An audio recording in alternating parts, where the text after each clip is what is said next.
คณะบริหารงานพรรคเมืองสนสมบูรณ์ได้จัดกองประชุมถาบท่าบุคลากรเข้าใส่โครงประกอบองค์คณะบริหารงานพรรคเมืองสมัยที่8 หอบที่2ขึ้นเป็นทางการภายใต้การเป็นประธานของสหายนุจันทร์จันทพงศ์คณะประจำพรรคแขวงประธานกวดกาภาครัฐแขวงแก่นประซักห้องหัวหน้า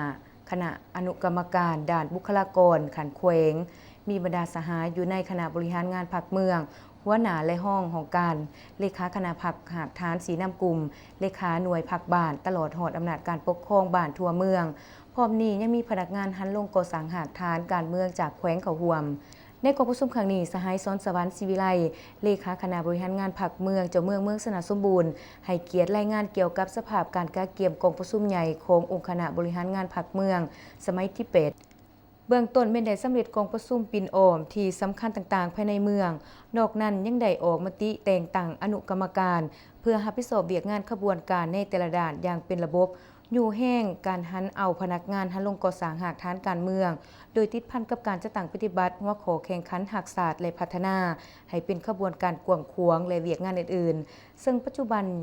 ยังอยู่ในขั้นตอนดำเนินการพันขยายบรรดาหน้าเวียกอนุกรรมการต่างๆอย่างเป็นขบวนการโฟดฟืนพร้อมนั้นทางคณะรับผิดชอบด้านบุคลากรขันแขวงและเมืองยังได้ควรขวปรึกษาหารือเพื่อกำหนดวันที่และเวลาเปิดกองประชุมอย่างชัดเจนอีกเทื่อหนึ่งโอกาสเดียวกันนี้สหายนุจันทร์จันทพงศ์คณะประจำพรรคแขวงประธานกวดกาลัดแขวงแก่นประซักก็ได้มีความเห็นโอล่มเนื้อในสำคัญเน้นให้ผู้ที่เข้าร่วมกองประชุมจงเพิ่มทวีความเป็นเจ้าการในการคัดเลือกเฟ้นเอาบุคลากรผู้ที่จะเข้าประกอบใส่องค์คณะบริหารงานพรรคเมืองสุดที่8โดยอิงใส่มาตรฐานและเงื่อนไขอันครบถ้วนและเฉพาะที่เป็นไม้ล้าวัดแทกและระบุอยู่ในกฎระเบียบของพรรคประชาชนปฏิวัติลาวคือต้องเยี่ยงใส่บุคลากรที่มีคุณฐานการเมืองคุณสมบัติศีลธรรมปฏิบัติอย่างนักแน่นมีความรู้ความสามารถมีแบบแผนวิธีเฮ็ดเวียกเป็นใจกลางเต่าโฮมความสามัคคี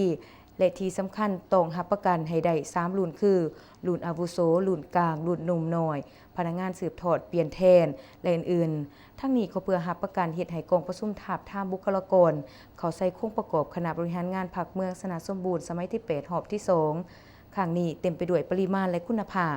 จากนั้นคณะผู้แทนเข้าร่วมก็ได้ใส่สิทธิประชาธิปไตยดำเนินปอนบัตรทาบทามเอาบุคลากร